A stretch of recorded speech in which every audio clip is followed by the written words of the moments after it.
In the previous scene, Karen's communication with Ted was not very effective. Karen advocated her position, but did not inquire into the state of Ted's development of his client base or his trading activity. Karen relied solely on her previous conclusions. Perhaps Ted is about to close on some new prospects or can give some important information regarding the status of his potential clients.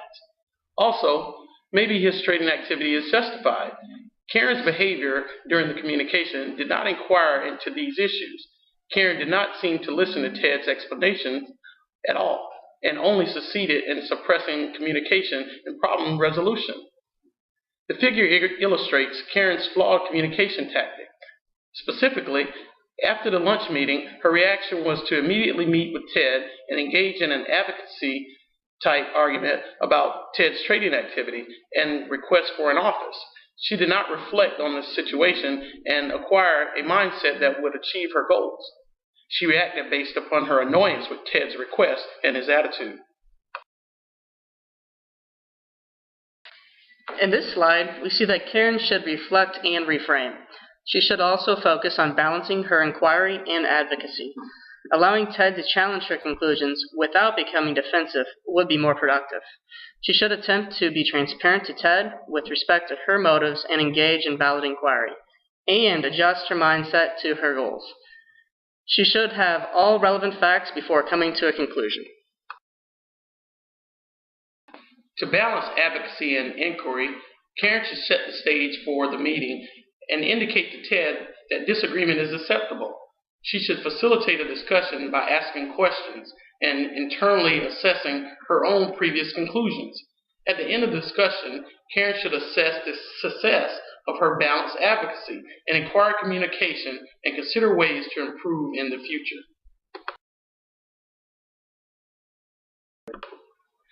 A more productive model for Karen's response should have been to reflect and refrain before jumping to conclusion. She should adjust her mindset for inquiry and problem resolution. The proper way to open the conversation with Ted would be to open with a clear statement of her concern and why she wanted another meeting. She should balance the amount of advocacy with inquiry into underlying facts. These additional facts may undermine the conclusions she has formed and cause her to reformulate these conclusions. Using these principles, let's see another example of how Karen and Ted's conversation should have transpired. I'm not really happy with how that lunch went. It's surprising to me that he thinks that he deserves a private office so early. He only has one client so far and has shown no signs of progress other than that. I think I need to talk to him again, but I'm going to take a couple of days before I do. I want to reframe how I'm thinking about this and make sure I'm not jumping to any conclusions. I need to make sure that our next discussion includes some genuine inquiry on my part, so I can find out what's out there that I don't already know. Hey Ted, do you have any plans for the week? No plans. Oh, yeah? Yeah. And you're not going to believe what I won this weekend. What'd you win? I won 2 box tickets to the Justin Bieber concert. You want to go with me? Nah, I'm busy. Sure. We got all you can drink, so you're not fighting. No thanks. Hey, sorry to interrupt, guys. Ted, I just want to let you know I enjoyed our lunch today, and I'd like to think more about some of the things we talked about. Maybe meet again Friday morning, say 8 o'clock. Actually, I have a meeting with an important client prospect at 8 o'clock. Can we do 9? Yeah, no problem. I hope the meeting goes well, and I'll see you at 9 in the conference room. Okay, thanks. Right. Hey, what about next week? Busy. Actually, my important client meeting is the night before. I just can't get up that early after a night meeting. I was really surprised to see that she took my request seriously. I thought she'd just say no right at the meeting.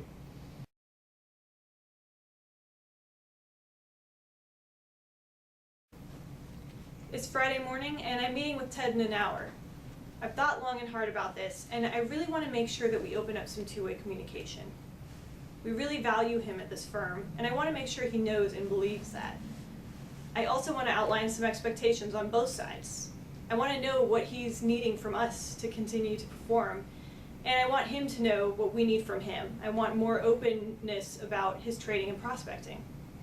Finally, I want to know what's behind his desire for this office and why he's a little bit standoffish to the other FCs. So this might not work for what you're trying to do, but it might. We've done it a lot in the past, and it's really added value for our clients. That's an excellent idea. I've never really thought of it that way. And Jake, I think we can run with this. Yeah, I do too. This is great. Thank you very much. Yeah, no problem, guys. Anytime. Have a good weekend. Thank you. You too. Hi, Ted. Come on in. Hey Karen, how are you? Good. How are you? I'm good. Got any big weekend plans? Yeah, actually I'm going to Swan Lake at the ballet. Oh, that's great. I love the ballet. I hope you enjoy it. Yeah, I hope so too. Great. Well, thank you for coming to meet with me again so soon. As you know, we're all very impressed with your first client. You've been doing great things for us, and that's a huge account that you have. You should be proud of it. We really value you here, and that's why I really took some time to think about our conversation on Wednesday. Thanks a lot, Karen. Yeah, no problem. And I want to let you know that I have thought more about your request for a private office, but I just want to hear more from you on why you want one. Well, being a financial consultant is a confidential and private business, and I just think the clients would expect the privacy and confidentiality. Absolutely, Ted. I understand confidentiality is key, but is there a reason that you don't feel comfortable where you are right now? No, I wouldn't. Oh, I'm sorry about that. That's fine. No, I wouldn't say that I really have a problem with it. I just feel like the time and effort that I've put into this client and how big the client is, I deserve that office. Well, you've certainly exceeded expectations with that first client, and I really appreciate what you've done, but at this branch we only have 9 offices, and a lot goes into who gets those private offices. The average tenure for a consultant who has an office is 20 years. And more importantly, they usually hold managerial positions, or they're responsible for 250 million or more than 50 clients. 20 years? I have to wait 20 years to get an office? Not necessarily. I'm strictly talking averages here. What I want to do is establish some goals and see where you really want to be. I want to help you get to where you can be better personally and for the company. How does that sound? This is really going better than I thought. I really think I deserve that office, but I didn't realize how much time the other guys who had offices had spent with the company. It would be kind of weird if she gave me an office now. I'm really glad, though, that she's willing to work with me to get me to the point where I will have that private office someday. I guess I can work with her on this. Well, okay, what do you have in mind? Well, you've already shown some great strength in prospecting. What do you say we try to capitalize on that? I'm open for ideas. Great. Well, do you have a prospect list? I do, I brought it. Great. Thank you. Let's see.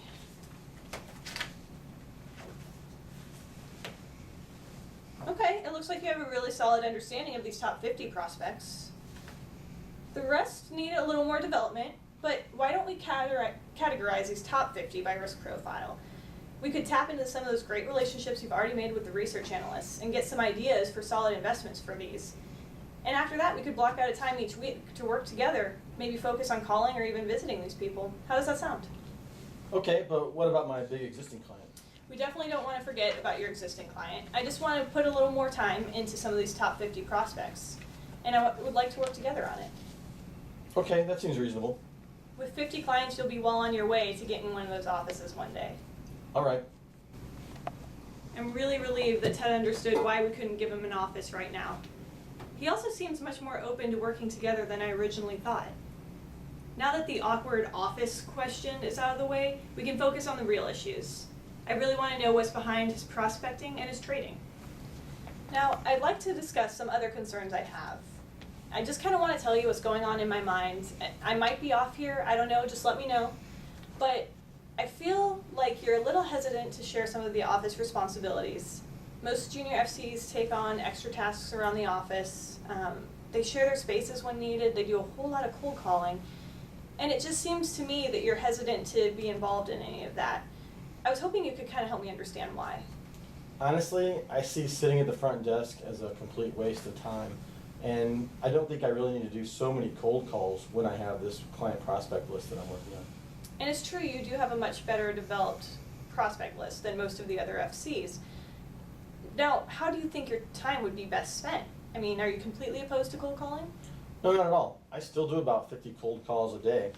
I just don't do as many because I have these solid working relationships with the Taiwanese business community. I'm really glad I took a step back and just asked Ted about the cold calls.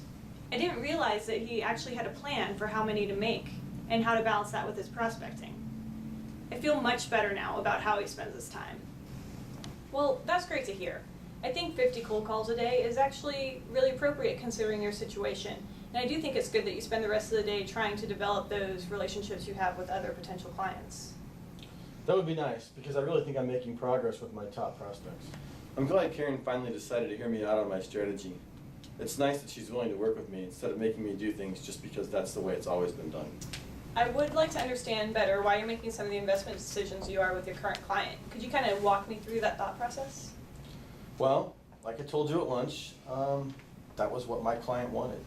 I have signed letters from him. I understand. You have to respect your client's wishes, but I was thinking maybe you could just kind of go through the process, what your discussion was with him that led to those decisions.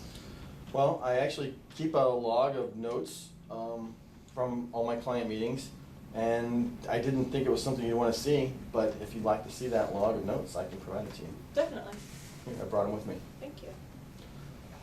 As you can see, this is a small portion of my client's assets, and so after discussing the pitfalls with him, he decided that he'd still like to take a bit of risk.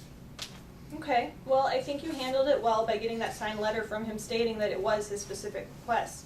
It's a good habit to keep. But we need to ensure that we're adding value for our clients and giving them the strategic plans for long-term growth that fit the Merrill Lynch standards. Do you feel like you've been prepared well for handling situations where clients are doing things that you're not recommending?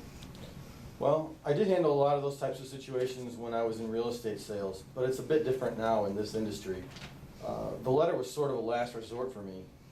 I guess I could use some guidance on that. It's kind of frustrating when your clients place a bunch of non-recommended trades. Definitely. Well, we can certainly focus on that in some of our one-on-one training. The more we can work together, the more I can help you.